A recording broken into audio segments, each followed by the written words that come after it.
Hello, welcome back to my YouTube channel NCERT जिंदाबाद। जैसा कि आप सभी लोगों को मैं बताना चाहूँगा कि हम अपने चैनल पर पहली बार ऑडियो बुक स्टार्ट करने वाले हैं। 6वीं क्लास की एनसीईआरटी हम पहले करेंगे।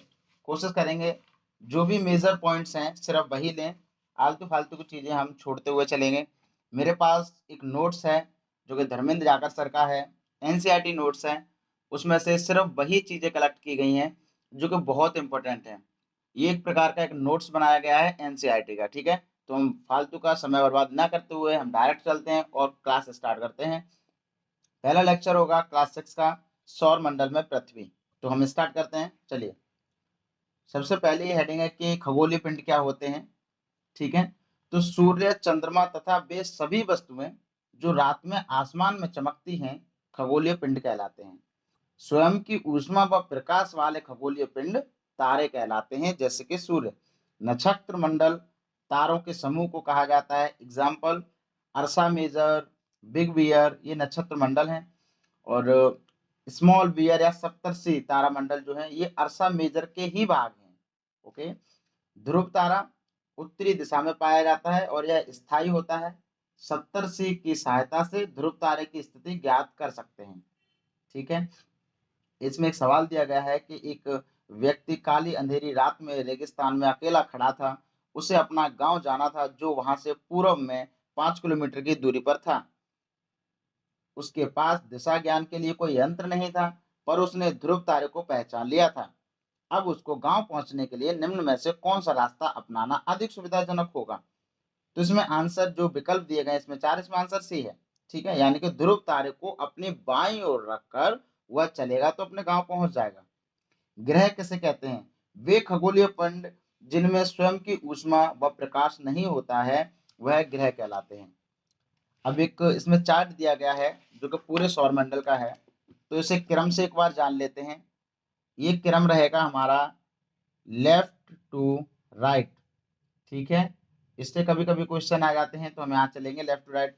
तो सूर्य, बुध, शुक्र, पृथ्वी, मंगल। उसके बाद है क्षुद्र पेटी यानी कि क्षुद्र पट्टी जैसे एस्टेरॉयड। उसके बाद बृहस्पति, शनि, यूरेनस, नेपच्यून।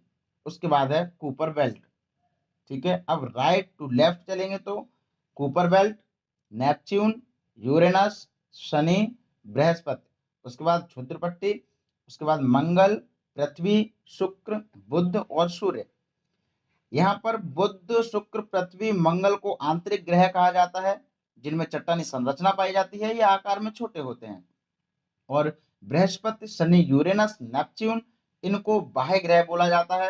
ये गैसीय व तरल अवस्था में होते हैं और ये आकार में बड़े होते हैं।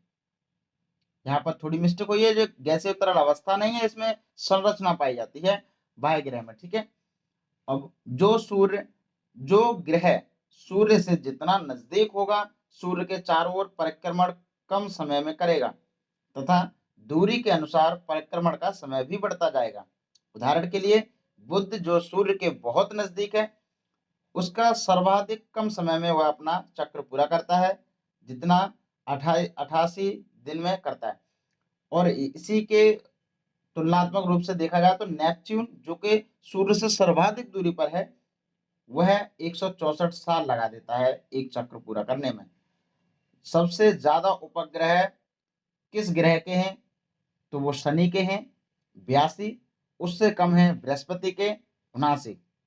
ज्योग्राफी पृथ्वी का विवरण, इसका अर्थ होता है ज्योग्राफी को पृथ्वी का विवरण कहा जाता है। यह दो शब्दों से मिलकर बना है, एक ग्रीक वर्ड जी एंड ग्रोफिया। अब जियो का मतलब जैसे अगर लें तो जियोलॉजी अगर कर दें तो पृथ्वी का अध्ययन हो जाता है। जियोमेट्री कर दें तो पृथ्वी का मापन हो जाता है। जियोऑइड कर दें तो पृथ्वी के आकार के अनुरूप हो जाता है। तो ये चार्ट भी हम थोड़ा याद रख सकते हैं। आर्यभट्ट जो कि खगोल शास्त्री थे, ठीक है, शुक्र पृथ्वी का जुड़वा ग्रह है, ये एक फैक्ट है इसमें। और आकार व आकृति पृथ्वी के समान है, इसलिए इसे जुड़वा ग्रह कहा जाता है। प्लूटो एक बौना ग्रह है, लेकिन अंतरराष्ट्रीय खगोलीय संगठन ने इसे ग्रह की श्रेणी से बाहर कर दिया था 2006 में, ठीक है। ये हम याद रखते चलेंगे। पृथ्वी आकार में पांचवा बड़ा ग्रह, इसे नीला ग्रह भी बोलते हैं क्योंकि इसमें 2/3 सतह पानी भरा हुआ है। इसका आकार भू आभ है अर्थात जियोइड जियोइड है, अर्थ लाइक शेप जिसका अर्थ होता है। उपग्रह इसका चंद्रमा है। खगोलीय पिंड जो ग्रहों के चारों ओर चक्र लगाता है उपग्रह कहलाता है। अर्थात वह खगोलीय पिंड जो सूर्य के जो ग्रहों के चारों ओर चक्कर लगाता है उपग्रह कहलाता है। चंद्रमा पृथ्वी का एक चक्कर लगभग 27 दिन में पूरा करता है। साथ ही इतने समय में अपने अक्ष पर एक चक्र पूरा भी करता है। इसी के कारण पृथ्वी से हमें चंद्रमा का केवल एक ही भाग दिखाई देता है। कभी क्वेश्चन आए कि पृथ्वी से हमें चंद्रमा का केवल एक ही भाग क्यों दिखाई देता है, तो इसका कारण ये है कि चंद्रमा पृथ्वी का एक चक्कर लगभग 27 दिन में पूरा करता है। साथ ही इतने ही समय में अपने अक्ष पर एक चक्कर भी पूरा करता है। ठीक है ना, इसलिए ये दो कारण है इसके। एस्टेरॉइड्स यानी क्षुद्र ग्रह क्या होते हैं? असंख्य छोटे पिंड जो सूर्य के चारों ओर चक्र लगाते हैं, लेकिन मंगल व बृहस्पति के मध्य जो बेल्ट है उसमें, वो क्षुद्र ग्रह कहलाते हैं। अब मेटेरॉइड्स यानी उल्का पिंड, पत्थरों के छोटे छोटे टुकड़े जो सूर्य के चारों ओर चक्र लगाते हैं, उल्का पिंड कहलाते हैं। पृथ्वी के वायुमंडल में घर्षण के कारण जब चमकदार प्रकाश उत्पन्न होता है, ठीक है ना, उल्का पिंड से, आकाश गंगा जिसे मिल्की वे भी बोलते हैं, ये लाखों तारों का समूह होता है। ठीक है, इसे गैलेक्सी। खुले आकाश में देखेंगे तो सफेद चौड़ी पट्टी सी दिखाई देगी, चमकदार रास्ता सा दिखाई देता है। करोड़ों तारे, बादल व गैस सौर मंडल इसी का एक भाग है। ठीक है, लाखों आकाश गंगाएं जब मिल जाती हैं तो वो ब्रह्मांड कहलाता है। अर्थात अगर हम एक चार्ट देखें, साइड में दिया गया है कि पृथ्वी, उसके बाद सौर मंडल, उसके बाद आकाशगंगा, उसके बाद आता है ब्रह्मांड। ठीक है ना, ये हम याद रखेंगे। यानी लाखों आकाशगंगाएं जब मिलती हैं तब जाके ब्रह्मांड बनता है। अब आ जाओ पुच्छल तारा, कॉमेट्स यानी कि धूमकेतु। वह छोटा पिंड, जब छोटा पिंड चट्टानों, धूल कणों एवं हिम गैसों का बना हुआ होता है। ठीक है, ये कूपर बेल्ट जो कि मैंने बताया था नेपच्यून से बाहरी क्षेत्र में है, सूर्य के पास से गुजरने पर बाहरी परत पिघलकर गैस में बदल जाती है। ओके, अर्थात दोबारा इसको समझे तो यह एक छोटा पिंड होता है, चट्टानों, धूलकणों, हिम व गैसों का मिश्रण होता है। ये कूपर बेल्ट में पाया जाता है और सूर्य के पास से जब गुजरता है, ठीक है, तो बाहरी परत पिघलकर गैस में बदल जाती है। अब आया एक क्वेश्चन, क्षुद्र ग्रहों तथा धूमकेतु के बीच का क्या अंतर है? क्षुद्र ग्रह लघु चट्टानी ग्रह का यानी प्लेनेटोइड है, जबकि धूमकेतु हिम शीतित गैसों से निर्मित होते हैं जिन्हें चट्टानी व धातु पदार्थ आपस में बांधे रखते हैं। दूसरा ऑप्शन है क्षुद्र ग्रह अधिकांशतः बृहस्पति व मंगल के मध्य तथा धूमकेतु शुक्र व बुध के मध्य पाए जाते हैं। यह बिल्कुल गलत है। और तीसरा ऑप्शन है धूमकेतु गोचर दीप्तिमान पुंज दर्शाते हैं, जबकि क्षुद्र ग्रह यह नहीं दर्शाते। ये भी ठीक है, अर्थात इसका आंसर होगा 1 और 3, आंसर बी। ठीक है, तो अब हम शुरुआत करते हैं चैप्टर नंबर 2 जिसका नाम है ग्लोब, अक्षांश एवं देशांतर। सबसे पहला हेडिंग है अक्ष क्या होता है, एक्सिस। तो पृथ्वी जिस काल्पनिक रेखा पर घूर्णन करती है वह अक्ष कहलाता है। अक्ष का झुकाव 33.5 डिग्री तथा अगर समतल पर कोण देखें तो यह 66.5 डिग्री का बनाता है, जिसे कक्षीय समतल बोलते हैं। ठीक है, विषुवत वृत्त वह काल्पनिक रेखा जो पृथ्वी को दो बराबर भागों में विभाजित करती है, विषुवत वृत्त कहलाती है। अक्षांश क्या होता है, लैटिट्यूड्स, ये समानांतर रेखाएं विषुवत वृत्त से ध्रुवों तक स्थित सभी समानांतर वृत्त जो खींचे जाते हैं अक्षांश कहलाते हैं। ठीक है, पृथ्वी के ताप कटिबंध ये कई प्रकार के होते हैं, जैसे पहला है उष्ण कटिबंध। कर्क व मकर रेखा के बीच के सभी अक्षांशों पर सूर्य वर्ष में एक बार दोपहर में सिर के ठीक ऊपर होता है, तब सर्वाधिक ऊष्मा की प्राप्ति होती है। यह सिचुएशन उष्ण कटिबंध में होता है। शीतोष्ण कटिबंध जिसे टेम्परेट जोन भी बोलते हैं, इसे ये दो जगह होता है, उत्तरी गोलार्ध में और दक्षिणी गोलार्ध में। उत्तरी गोलार्ध में कर्क रेखा से उत्तरी ध्रुव वृत्त तक, अर्थात 23.5 डिग्री नॉर्थ से लेके 66.5 डिग्री नॉर्थ के बीच का जो भी जोन है उसे शीतोष्ण कटिबंध बोलते हैं उत्तरी गोलार्ध का। फिर दक्षिणी गोलार्ध का, मकर रेखा से दक्षिणी ध्रुव वृत्त तक अर्थात 23.5 डिग्री साउथ से लेके 66.5 डिग्री साउथ तक का जो है उसे बोलते हैं दक्षिणी गोलार्ध में शीतोष्ण कटिबंध। ओके, अब आप जब देखेंगे तो पता पड़ेगा कि देखो उत्तरी गोलार्ध और दक्षिणी गोलार्ध दोनों जोन को मिला दिया जाए तो जो तापमान है वो मध्यम होता है। ठीक है, अब आगे बढ़ते हैं शीत कटिबंध यानी कि फ्रीजिड जोन। यह उत्तरी ध्रुव से लेकर उत्तरी ध्रुव वृत्त से लेकर उत्तरी ध्रुव तक होता है अर्थात 66.5 डिग्री नॉर्थ से लेकर 90 डिग्री नॉर्थ तक होता है। दक्षिणी ध्रुव वृत्त से लेके दक्षिणी ध्रुव तक अर्थात 66.5 डिग्री साउथ से लेके 90 डिग्री साउथ तक ये भी शीत कटिबंध होता है। जैसे शीतोष्ण कटिबंध उत्तरी गोलार्ध और दक्षिणी गोलार्ध में था, उसी तरीके से शीत कटिबंध भी उत्तरी गोलार्ध में और दक्षिणी गोलार्ध में होता है। इन दोनों गोलार्ध में जो तापमान है वो अत्यधिक ठंडा होता है। सूर्य क्षितिज से ज्यादा ऊपर नहीं आ पाता है, जिसकी वजह से यहाँ पे तापमान जो होता है बहुत ठंडा हो जाता है। ओके, बहुत कम होता है। देशांतर यानी कि लॉन्गिट्यूड क्या होते हैं? किसी भी स्थान की स्थिति जानने के लिए अक्षांश के साथ देशांतर की जानकारी आवश्यक है। उदाहरण, टोगा द्वीप जो कि प्रशांत महासागर में है, व मॉरिशस द्वीप जो कि हिंद महासागर में है, एक ही अक्षांश पर हैं अर्थात 20 डिग्री दक्षिणी अक्षांश पर हैं, लेकिन इनकी सही अवस्थिति हेतु देशांतर का ज्ञान आवश्यक है। यह उदाहरण एनसीईआरटी में दिया गया है। देशांतर वह काल्पनिक रेखा है जो उत्तरी व दक्षिणी ध्रुव को मिलाती है। देशांतर के बीच की दूरी को अंशों में मापा जाता है अर्थात डिग्री में मापा जाता है। प्रत्येक अंश डिग्री को मिनट में तथा मिनट को सेकंड में विभाजित किया जाता है। यह अर्धवृत्त होता है तथा उनके मध्य की दूरी ध्रुवों की तरफ बढ़ने पर घटती जाती है और ध्रुवों पर जाकर शून्य हो जाती है, जहां सभी देशांतरीय याम्योत्तर आपस में मिल जाते हैं। सभी देशांतर रेखाओं की लंबाई समान होती है, जबकि अक्षांश रेखाओं की लंबाई भिन्न भिन्न होती है। प्रमुख याम्योत्तर यानी कि जो प्राइम मेरिडियन है जो कि ग्रीनविच से गई हुई है, ये राजकीय वेधशाला लंदन को प्रमुख मानकर इसके पूर्व व पश्चिम में देशांतर रेखाओं की गणना की जाती है। 180 डिग्री पूर्व व पश्चिम देशांतर एक ही रेखा पर स्थित हैं, अंतरराष्ट्रीय तिथि रेखा जिसको बोलते हैं। ऐसे क्वेश्चन आया हुआ है 2008 में यूपीएससी में, निम्नलिखित में से कौन सा एक जल डमरू मध्य अंतरराष्ट्रीय तिथि रेखा के सर्वाधिक निकट है? तो इसमें आंसर होगा बी यानी कि बेरिंग जल डमरू मध्य। ऑप्शन थे मलक्का, बेरिंग, फ्लोरिडा, जिब्राल्टर। ठीक है, तो इसमें बेरिंग जल डमरू मध्य था। उसके बाद है देशांतर व समय हेडिंग है।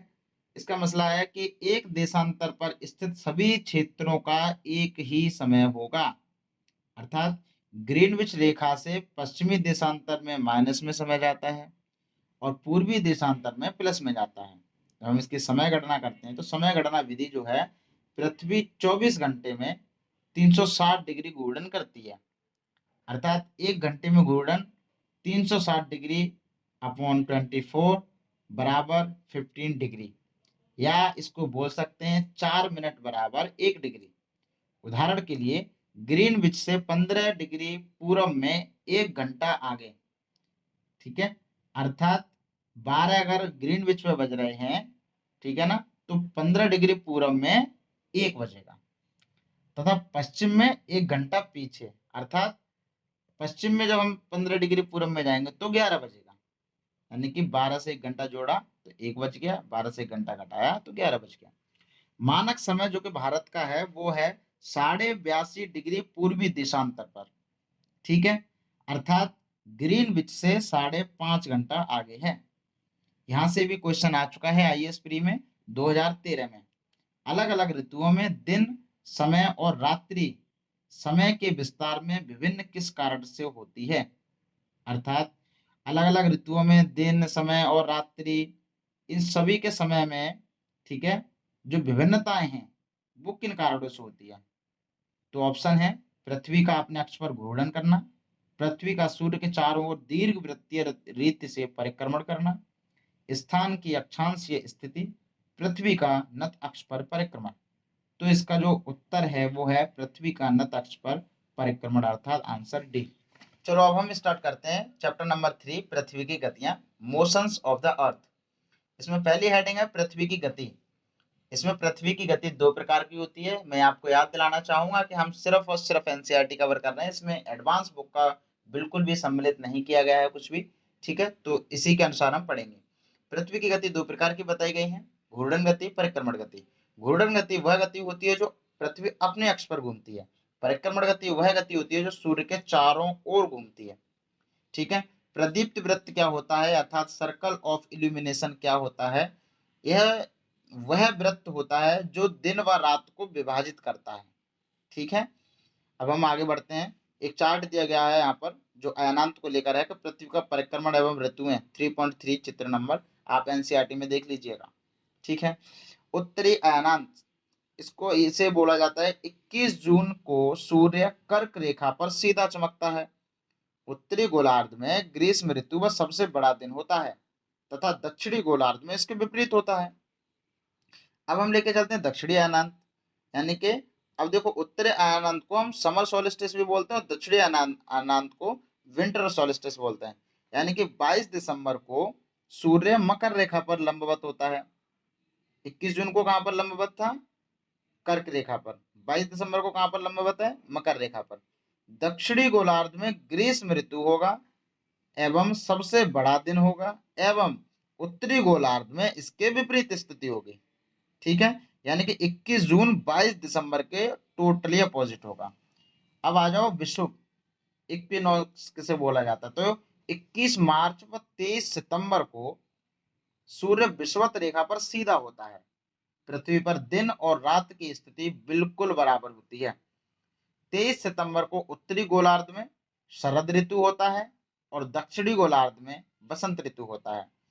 21 मार्च को उत्तरी गोलार्ध में वसंत ऋतु होता है जबकि दक्षिणी गोलार्ध में शरद ऋतु होता है, ठीक है। चैप्टर नंबर 4 मैपिंग का है, इसलिए उसे हम ज्यादा नहीं देखेंगे, लेकिन हम बता देते हैं जैसे इसमें क्या क्या आता है। मानचित्र की परिभाषा, मानचित्र के प्रकार, मानचित्र की आवश्यकता, तो मानचित्र कैसे बनता है, क्या है ग्लोब और मानचित्र। ये ऑडियो वाली चीज ही नहीं है, ठीक है ना, तो इसको हम ऑडियो बुक में नहीं लेंगे और जब कोई मैपिंग का कोई चीज देखेंगे तब आ जाएगा, ओके। तो अब हम चलते हैं पृथ्वी के प्रमुख परिमंडल, अर्थात chapter number 5, major domains of the earth, okay. तो देखो पृथ्वी के परिमंडल जो हैं वो हैं भूमंडल, वायुमंडल और जलमंडल, और इन तीनों का संयुक्त रूप जो होता है वो होता है जीव मंडल, ठीक है। अर्थात जैसे भूमंडल जहां पर पृथ्वी मतलब जहां स्थल है, ठीक है, ये समझो। वायुमंडल जहां वायु है, जलमंडल अर्थात जहां जल है। लेकिन एक ऐसा स्थान जहां पर ये तीनों चीजें उपलब्ध होती हैं वहां पर जीवन उपलब्ध होता है, इसलिए उस जगह को बोलते हैं जीव मंडल, ठीक है। अब आगे बढ़ते हैं। विश्व का सबसे ऊंचा शिखर जिसका नाम है माउंट एवरेस्ट, इसकी ऊंचाई 8,848 मीटर है। सबसे गहरा गर्त मेरियाना गर्त है जो कि प्रशांत महासागर में है, इसकी गहराई 11,022 मीटर है, ओके।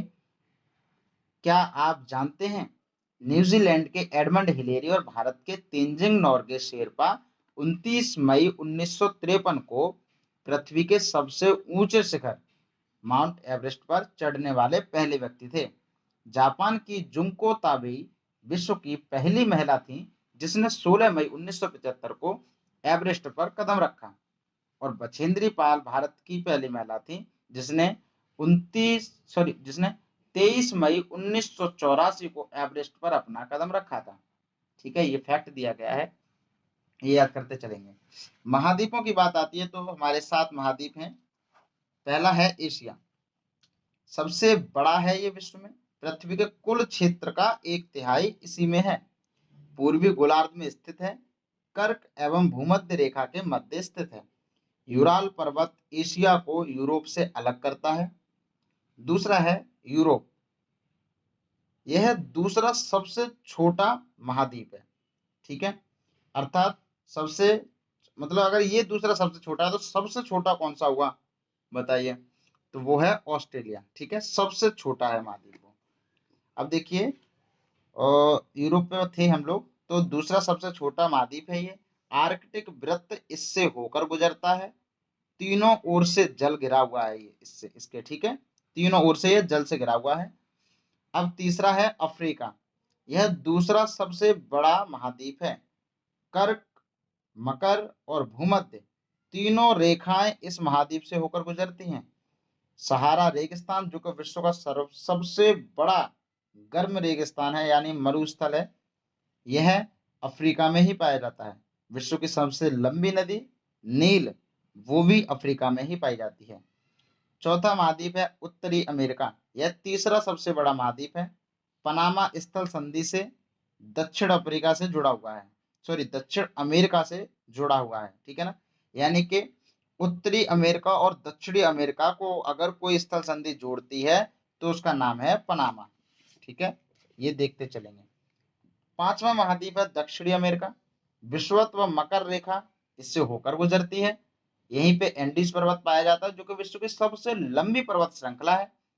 अमेजन यहीं पे पाई जाती है, अमेजन नदी। बेसिन के अनुसार सबसे बड़ी नदी है ये, यानी कि बेसिन के अनुसार सबसे बड़ी नदी कौन सी है? अमेजन। ठीक है। ऑस्ट्रेलिया छठवां महाद्वीप, सबसे छोटा महाद्वीप है ये। इसे द्वीपीय महाद्वीप भी बोला जाता है, दक्षिणी गोलार्ध में है, इससे मकर रेखा होकर गुजरती है।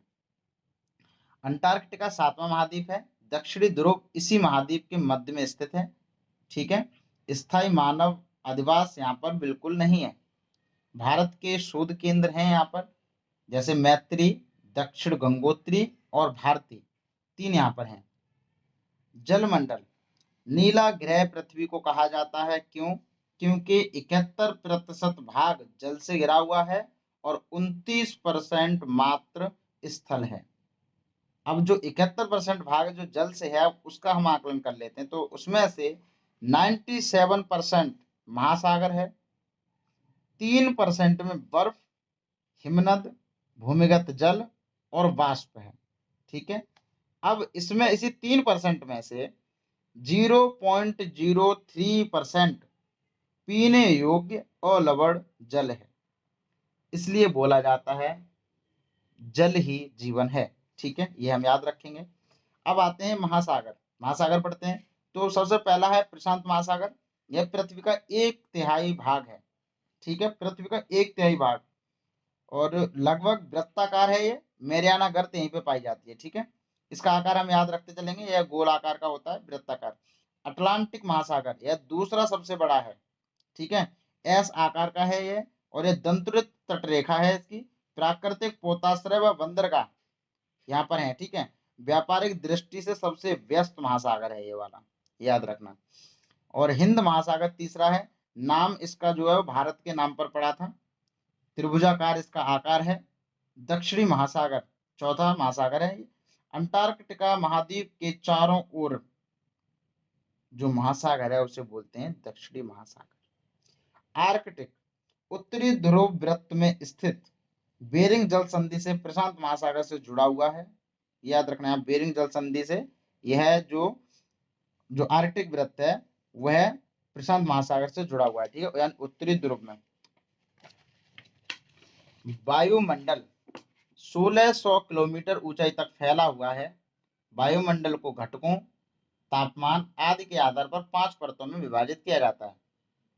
क्षोभ मंडल, समताप मंडल, मध्य मंडल, अयन मंडल और बहिर्मंडल।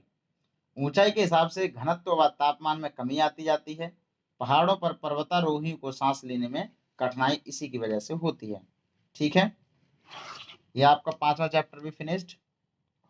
अब हम चलते हैं पृथ्वी के प्रमुख स्थल रूप अर्थात major landforms of the earth, chapter number 6।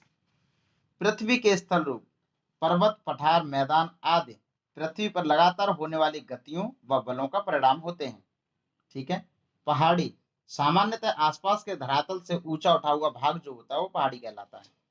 क्या आप जानते हैं पहाड़ी वह स्थलीय भाग है जो कि आसपास की भूमि से ऊंची उठी होती है 600 मीटर से अधिक ऊंचाई एवं खड़ी ढाल वाली पहाड़ी को पर्वत कहा जाता है। 8000 मीटर से ऊंचे कुछ पर्वतों के नाम बताएं। ये आप कमेंट बॉक्स में लिख सकते हैं। पर्वत यानी कि 600 मीटर ऊंचा हो और पहाड़ी हो तो पर्वत कहलाएगा।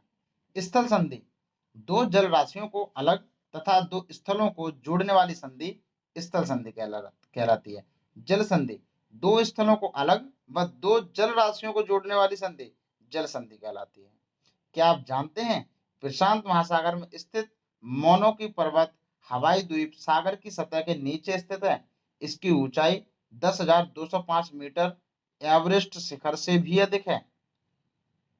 अब हम चलते हैं अपर्दन। अपर्दन कहते हैं स्थल का अपने स्थान पर टूटना। निक्षेपण, निक्षेपण का मतलब है उसी चीज का जमाव हो जाना। पर्वत, पर्वत तीन प्रकार के होते हैं। बलित पर्वत, वृंशोत पर्वत, ज्वालामुखी पर्वत। बलित पर्वत जैसे कि Himalaya, Alps, Ural, Aravalli, Appalachian, ये बलित पर्वत हैं। भ्रंशोत पर्वत, ब्लॉक माउंटेन जिन्हें बोलते हैं, यहाँ पे हॉस्ट और ग्रेवन जैसी संरचनाएं मिलती हैं, जैसे राइन घाटी व बॉसजेस पर्वत जो कि यूरोप में है, ये इसी का उदाहरण है। ज्वालामुखी पर्वत, माउंट किलिमंजारो जो कि अफ्रीका में है, फ्यूजियामा जो कि जापान में है, यह ज्वालामुखी पर्वत के उदाहरण है। फिर हम चलते हैं पठार। उठी हुई व सपाट भूमि का ऊपरी भाग मेज के समान होता है, पठार कहलाता है। तिब्बत का पठार विश्व का सर्वाधिक ऊंचा पठार है। पठार खनिजों से भरपूर होते हैं। अफ्रीका का पठार, जैसे कि ये एग्जाम्पल दिया है, खनिजों से भरपूर होते हैं। एग्जाम्पल अफ्रीका का पठार जो जिसमें सोना व हीरा कूट कूट के भरा हुआ है। छोटा नागपुर का पठार भारत में जो कि पाया जाता है, वहां लोहा, कोयला, मैग्नीज खूब भंडार है इसके। पठार में जलप्रपात भी होते हैं। एग्जाम्पल भारत में छोटा नागपुर का पठार, स्वर्णरेखा नदी, हुंडरू जलप्रपात वहीं पर है, तथा जोग जलप्रपात शरावती नदी कर्नाटक, ये सब इसके एग्जाम्पल है। मैदान, नदियों द्वारा निर्मित क्षेत्र को मैदान बोलते हैं। भारत में सिंधु, गंगा, ब्रह्मपुत्र का मैदान, ठीक है, और चीन में यांगत्से नदी का मैदान। स्थल, रूप व लोग, प्रकृति व मानव अधिवास तथा सामाजिक आर्थिक पारितंत्र। एग्जाम्पल के लिए रस्सी से बने पुल जो कि अरुणाचल प्रदेश में मिलते हैं। जीवित जड़ों से निर्मित पुल जो कि मेघालय में मिलते हैं। ठीक है, अभी एक मैप बना हुआ है तो इसमें पर्वत वगैरह बताए गए हैं, तो एक बार ये भी याद हो जाएगा तो अच्छा है। रॉकी पर्वत यह उत्तरी अमेरिका के और पश्चिमी तट पर स्थित है। एंडीज पर्वत यह दक्षिणी अमेरिका के पश्चिमी मतलब उस पे तट पर स्थित है। अब अपलेशियन पर्वत उत्तरी अमेरिका के पूर्वी पूर्वी बोल सकते हैं इसको, ठीक है, पूर्वी साइड है जो कि अपलेशियन पर्वत।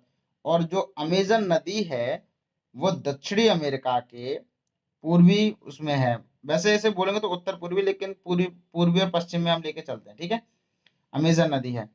उसके बाद एटलस पर्वत अफ्रीका में आ जाए तो, ठीक है, ये है आपका उत्तरी पश्चिम में, ठीक है। अब सहारा मरुस्थल ये मध्य में पाया जाता है, आपको मालूम है, मतलब नॉर्थ में, मध्य में पाया जाता है। अब नील नदी अफ्रीका में ही पूर्वी तट पर है, पूर्वी तट पर ही उससे थोड़ा नीचे नील नदी से माउंट किलिमंजारो का जो कि तंजानिया में पाया जाता है। ओके, उसके बाद हम यूरोप में चलते हैं तो वॉसजेस पर्वत जो कि यूरोप में ही है और ये मध्य में पाया जाता है। इसी के जस्ट ऊपर थोड़ा राइन घाटी है, ठीक है। अब आल्प्स पर्वत जो कि ये वॉसजेस पर्वत के नीचे ही है। यूराल पर्वत जो कि एशिया और यूरोप को अलग करता है, वह हम लोग को पता ही है कहाँ पर है। और हिमालय जो कि हमारे भारत के उत्तरी उत्तरी भाग में है, ये भी मालूम है। तिब्बत का पठार, यांगत्से नदी तिब्बत के पठार के ऊपर, ठीक है ना, चीन का यानी ऊपरी भाग पर यांगत्से नदी है। जापान में, जापान के लगभग मध्य में फ्यूजियामा है। ओके, तो ये मैप हो गया। मुझे पता है ये बिल्कुल हम जो व्यक्ति इस मैप को एक बार देख लेगा वही इसको कनेक्ट कर पाएगा, अन्यथा आप लोग परेशान ना हो। इसको एक बार आप मैप में करके उसके बाद फिर से इस ऑडियो को सुनेंगे तो आपका रिवीजन होता जाएगा, ठीक है। आगे चलते हैं। तुम्हारा मतलब चैप्टर 6 था वो भी फिनिश्ड हो चुका है। अब हमारा चैप्टर आने वाला है चैप्टर नंबर 7, जिसका नाम है हमारा देश भारत, ठीक है। तो इसका क्षेत्रफल की बात करें तो 32.8 लाख वर्ग किलोमीटर है। उत्तर से दक्षिणी जो विस्तार है वो 3200 किलोमीटर है। पूरब से पश्चिमी जो विस्तार है वो 2900 किलोमीटर है। ठीक है। अब देखें तो कर्क रेखा पर कौन कौन से मतलब ये कौन कौन से मतलब राज्य और उनकी राजधानियां हैं वो बताई गई हैं। तो 23.5 डिग्री नॉर्थ से लेके 8 डिग्री 4 नॉर्थ ये विस्तार है। कहाँ से कहाँ तक, यानी कि पश्चिम से पूर्व तक। तो कौन कौन से उस पर पढ़ते हैं वो हम गिन लेते हैं एक बार। देखो, सबसे पहला है गांधीनगर गुजरात, जयपुर राजस्थान, भोपाल मध्य प्रदेश, रायपुर छत्तीसगढ़, और रांची झारखंड, कोलकाता पश्चिम बंगाल, त्रिपुरा अगरतला, यानी कि ये उल्टा कर दिया। यहाँ पे क्या ना, अगरतला जो है वो त्रिपुरा की राजधानी है, आइजोल मिजोरम। ये मैंने क्रम से बताए हैं आपको, आप ये याद कर सकते हैं। ठीक है, हम लोग साथ में याद करेंगे इसका। अब देखिए, प्रायद्वीप किसे बोलते हैं? प्रायद्वीप स्थल का वह भाग है जो 3 तरफ से जल से घिरा होता है। जलोढ़ निक्षेप, ये नदियों के द्वारा लाई गई बहुत महीन मिट्टी होती है तथा नदी बेसिन में निक्षेपित कर दी जाती है। जलोढ़ निक्षेप। ठीक है। सहायक नदी, एक नदी या सरिता जो कि एक मुख्य नदी में किसी भी तरफ से आकर मिलती है तथा अपने जल को मुख्य नदी में विसर्जित करती है, सहायक नदी होती है। क्या आप जानते हैं, गंगा एवं ब्रह्मपुत्र नदियां विश्व के सबसे बड़े डेल्टा का निर्माण करती हैं, जिसे सुंदरबन डेल्टा कहा जाता है। इस डेल्टा की आकृति त्रिभुजाकार है। डेल्टा स्थल का वह भाग है जो नदी के मुहाने पर बनता है। जहां नदियां समुद्र में प्रवेश करती हैं उस जगह को नदी का मुहाना कहा जाता है। ठीक है। भारत का भौतिक विभाजन हम 7 आधारों पर करते हैं। उत्तरी पर्वत श्रृंखला हिमालय, उत्तरी मैदान सिंधु गंगा ब्रह्मपुत्र, तटीय मैदान महान मरुस्थल, पूर्वी व पश्चिमी घाट, द्वीप, दक्षिणी पठार यानी प्राद्वीपीय पठार। ठीक है ना। और पॉलिप यानी प्रवाल, इसका भी हम अध्ययन करते हैं। ठीक है। अब चैप्टर नंबर है 8 आपका। चैप्टर नंबर 7 खत्म हो चुका है, चैप्टर नंबर 8 पर आते हैं। इसका नाम है भारत, इसकी जलवायु, वनस्पति तथा वन्य प्राणी। पहली हेडिंग है जलवायु। किसी स्थान पर अनेक वर्षों में मापी गई मौसम की औसत दशा को ही जलवायु बोलते हैं। भारत की जो जलवायु है वह उष्ण कटिबंधीय अर्थात मानसूनी जलवायु है। पवनों का ऋतुओं के अनुसार परिवर्तन मानसूनी जलवायु की विशेषता है। ठीक है। किसी स्थान की जलवायु उसकी स्थिति, उसकी ऊंचाई, समुद्र से दूरी व उच्चावच पर निर्भर करती है। उदाहरण के लिए तटीय क्षेत्र मुंबई कोलकाता, इसमें इसकी जलवायु होगी वह मध्यम व सम जलवायु होगी। ठीक है। अत्यधिक वर्षा कई जगह मिलती है, जैसे कि चेरापूंजी मौसराम। जैसे मरुस्थल क्षेत्र होते हैं जैसे राजस्थान जैसलमेर बाड़मेर, यहाँ गर्म जलवायु होगी। ऊंचाई पर स्थित जो जगह होती है जैसे द्रास कारगिल लद्दाख, यहाँ ठंडी जलवायु होगी। ठीक है। अर्थात ये किस पर डिपेंड हुआ? ऊंचाई, समुद्र से दूरी, उच्चावच, इन सब पे डिपेंड करता है। प्राकृतिक वनस्पति जो मानव की सहायता के बिना उपजते हैं प्राकृतिक वनस्पति कहलाते हैं। एग्जाम्पल झाड़ी जंगल। ठीक है। भारत में प्राकृतिक वनस्पति, ठीक है चलते हैं। तो पहला है उष्ण कटिबंधीय वर्षावन, 200 सेंटीमीटर से ज्यादा वर्षा होती है यहाँ पर। घने वितान, प्रकाश जमीन पर नहीं पहुंचता। सदाबहार वन होते हैं यहाँ पर। पत्तियां अलग अलग मौसम में गिराते हैं। चौड़ी पत्ती वाले वर्षावन हैं। प्रमुख वृक्ष यहाँ के जो है वो है महोगनी, एबोनी, रोजवुड, उदाहरण है। क्षेत्र पश्चिमी घाट, अंडमान निकोबार आदि। ठीक है। ये किसका है? उष्ण कटिबंधीय वर्षावन। ठीक है। दूसरा है उष्ण कटिबंधीय पतझड़ वन, वो था वर्षावन, यह है पतझड़ वन। मानसूनी वन है ये। प्रमुख वृक्ष है यहाँ के साल, सागवान, पीपल, नीम। इसका जो क्षेत्र है वो है मध्य भारत, अर्थात मध्य प्रदेश, उत्तर प्रदेश, झारखंड, छत्तीसगढ़, उड़ीसा, महाराष्ट्र। ठीक है। तीसरा है कंटीली झाड़ियां। यह जो वनस्पति है वह कैक्टस, खैर, बबूल, कीकर ये होते हैं। क्षेत्र शुष्क है, अर्थात राजस्थान, पंजाब, हरियाणा। पर्वतीय मैदान, पर्वतीय वनस्पति, समुद्र तल से 1500 मीटर से 2500 मीटर तक। समझो, समुद्र तल से 1500 मीटर से लेके 250 मीटर तक रहता है। यहाँ पर शंकुधारी वृक्ष के मतलब पाए जाते हैं, जैसे कि चीड़, पाइन, देवदार, ये पर्वतीय वनस्पतियां हैं। मैंग्रोव वन, पश्चिम बंगाल के सुंदरवन तथा अंडमान व निकोबार द्वीप समूह, यहाँ जो पाए जाते हैं वो मैंग्रोव वन होते हैं। वन्य प्राणी, प्रतिवर्ष अक्टूबर का पहला सप्ताह जो है वो वन्य जीव सप्ताह होता है। ओके। प्रवासी पक्षी, pelican, Siberian crane, Stork, flamingo, Pintail बत्तख आदि, ये प्रवासी पक्षी हैं। ओके। तो इसी के साथ हमारी कक्षा 6 की ज्योग्राफी की एनसीईआरटी खत्म होती है, और उम्मीद है कि आप लोगों को बहुत पसंद आएगी। ये मेरा पहला ऑडियो बुक था। इसी के साथ साथ अब हम इसी राह पे क्लास 7, क्लास 8 ऐसे करके पूरा 12 तक चलेंगे, और हम पूरा ज्योग्राफी एनसीईआरटी 1 महीने के अंदर खत्म करेंगे, क्योंकि हमने 1 महीने का चैलेंज लिया हुआ है। ठीक है, तो इजाजत दीजिए, पढ़ते रहिए, कहीं भी, कभी भी।